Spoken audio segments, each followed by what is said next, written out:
ఈ వీడియో చూసే ముందు ఓం నమశివాయ అని కామెంట్ చేయండి. శివుడికి ప్రీతికరమైన కార్తీక మాసం మరి కొద్ది రోజుల్లో ముగియబోతుంది.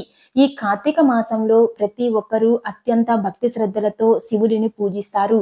ఈ కార్తీక మాసంలో చివరిగా జరుపుకునే పండుగ పొలి పాడ్యమి. కార్తీక మాస అమావాస్య మరుసటి రోజు పొలి పాడ్యమిని జరుపుకుంటారు. నవంబర్ 21వ తేదీ పొలి పాడ్యమి వచ్చింది. నవంబర్ 20వ తేదీన కార్తీక మాసం ముగుస్తుంది. కార్తీక మాసం ముగిసిన మరుసటి రోజున పొలి పాడ్యమిని జరుపుకుంటారు. పొలి పాడ్యమి రోజున తెల్లవారుజామునే ప్రతి ఒక్కరూ నదుల్లో దీపాలు వదులుతారు. అలాగే శివాలయానికి వెళ్లి శివుడికి అభిషేకాలు చేయిస్తారు. అరటి డొప్పల్లో దీపాలు వెలిగించి నీటిలో వదులుతారు. ఈ పొలి పాడ్యమి రోజున 30 వత్తులతో దీపాలను వెలిగించాలి.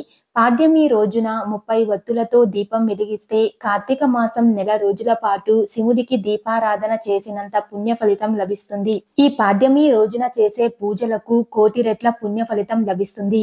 కార్తీక మాసం నెల రోజులు చేసే పూజల కన్నా పాడ్యమి రోజున చేసే పూజలకే విశేషమైన పుణ్యం లభిస్తుంది. మరి ఇంతటి పవిత్రమైన పొలి పాడ్యమి రోజున శివుడిని ఎలా పూజించాలి, 30 వత్తుల దీపం ఎలా వెలిగించాలి, అరటి డొప్పల్లో దీపాలు ఎలా వెలిగించాలి, నదుల్లో దీపాలు వదలలేని వాళ్ళు ఇంటి దగ్గర దీపాలను ఎలా వదలాలి, అలాగే ఈ రోజున పాటించాల్సిన నియమాలు ఏమిటి అన్న విషయాల గురించి ఈ వీడియోలో తెలుసుకుందాం.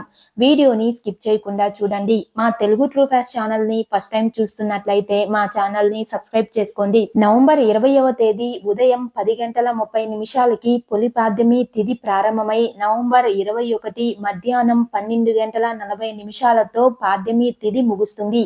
ఈ కారణంగా పొలి పాడ్యమిని నవంబర్ 21 శుక్రవారం రోజు జరుపుకోవాలి అని పండితులు చెబుతున్నారు. కాబట్టి నవంబర్ 21వ తేదీన మాత్రమే నదుల్లో దీపాలు వదలాలి.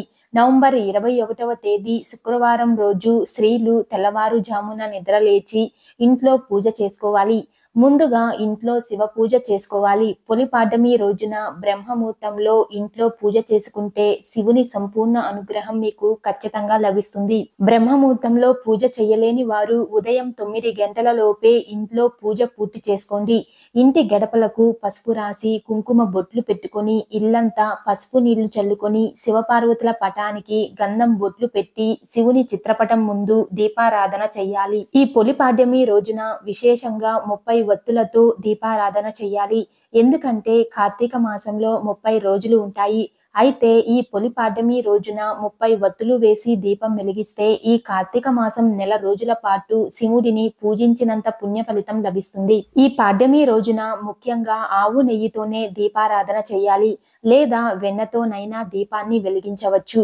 మట్టి ప్రమిదల్లో ఆవు నెయ్యిని పోసి అందులో 30 వత్తులు వేసి మీ పూజ గదిలో ఉన్న శివుని చిత్రపటం ముందు దీపం వెలిగించాలి. పూజలో నైవేద్యంగా ఒక చిన్న బెల్లం ముక్కను నివేదించండి. చివరిగా శివుడికి హారతి ఇచ్చి నమస్కారం చేసుకుని 5 ప్రదక్షిణలు చేయండి. ఈ విధంగా పొలి పాడ్యమి రోజున ఉదయం సమయంలో ఇంట్లో దీపారాధన చేసుకుని ఏదైనా నది దగ్గరకు వెళ్లి నదుల్లో దీపాలు వదలాలి. శివుని తలపై గంగాదేవి ఉంటుంది కాబట్టి ఈ పాడ్యమి రోజున నదుల్లో దీపాలను వదిలితే గంగాదేవి ఎంతో సంతోషిస్తుంది. గంగాదేవి ఆశీర్వాదం లభిస్తే శివుని ఆశీర్వాదం కూడా లభించినట్లే అని పండితులు అంటున్నారు. అయితే ఈ పొలి పాడ్యమి రోజున నదిలో దీపాలు ఎలా వదలాలి అంటే నదికి వెళ్లిన వారు తూర్పు దిక్కుకు తిరిగి సూర్యుడికి అర్ఘ్యం సమర్పించాలి. తరువాత ఒక అరటి దొప్పను తీసుకొని అరటి దొప్పను దైవంగా భావించి ఆ అరటి దొప్పకు పసుపు రాసి కుంకుమ బొట్లు పెట్టి పూలతో అలంకరించుకోవాలి. తరువాత 3 లేదా 5 పువ్వు వత్తులను తీసుకొని వాటిని ఆవు నెయ్యిలో ముంచి ఆ వత్తులను అరటి దొప్పలో పెట్టి వత్తులను వెలిగించి నదిలో వదలాలి. నదిలో వదిలిన ఈ దీపాన్ని పొలి దీపం అని అంటారు. పొలి దీపాన్ని నదిలో వదిలిన తరువాత 3 సార్లు ఆ దీపాన్ని ముందుకు తోస్తూ నమస్కారం చేసుకోవాలి.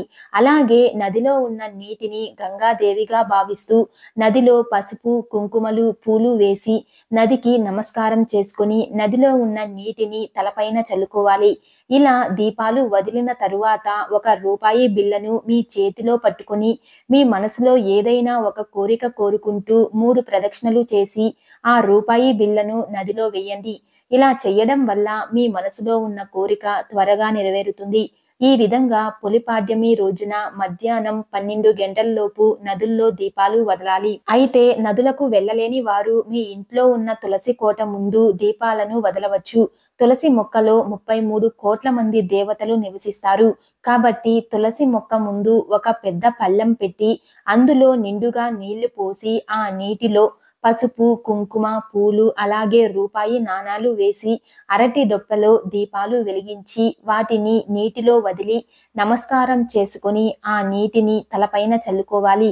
ఈ దీపాలు కొండెక్కిన తరువాత పళ్ళెంలో ఉన్న నీటిని ఎవరూ తొక్కని ప్రదేశంలో పడేయండి. ఈ విధంగా పొలిపాడ్యమి రోజున ఉదయం నదుల్లో దీపాలు వదిలి సాయంత్రం సమయంలో శివాలయానికి వెళ్లి శివాలయంలో ఉన్న ధ్వజస్తంభం దగ్గర ఉసిరి దీపం కానీ 365 వత్తుల దీపం కానీ వెలిగించి శివుడిని దర్శించుకుంటే ఈ కార్తీక మాసంలో మీరు చేసిన పూజలకు కోటి జన్మల పుణ్య ఫలితం లభించడంతో పాటు శివుని సంపూర్ణ అనుగ్రహం మీ కుటుంబంపై ఉంటుంది. అలాగే ఈ పొలిపాడ్యమి రోజున శివాలయానికి వెళ్లిన భక్తులు శివాలయంలో ఉన్న నంది కొమ్ముల మధ్య నుండి శివుడిని దర్శించుకుని నంది చెవులో మీ కోరికలను చెప్పుకుంటే మీ కోరికలు నేరుగా శివుని పాదాల చెంతకు చేరుతాయి. ముఖ్యంగా ఈ పొలిపాడ్యమి రోజున ప్రతి ఒక్కరూ ఖచ్చితంగా ఉపవాసం ఉండాలి.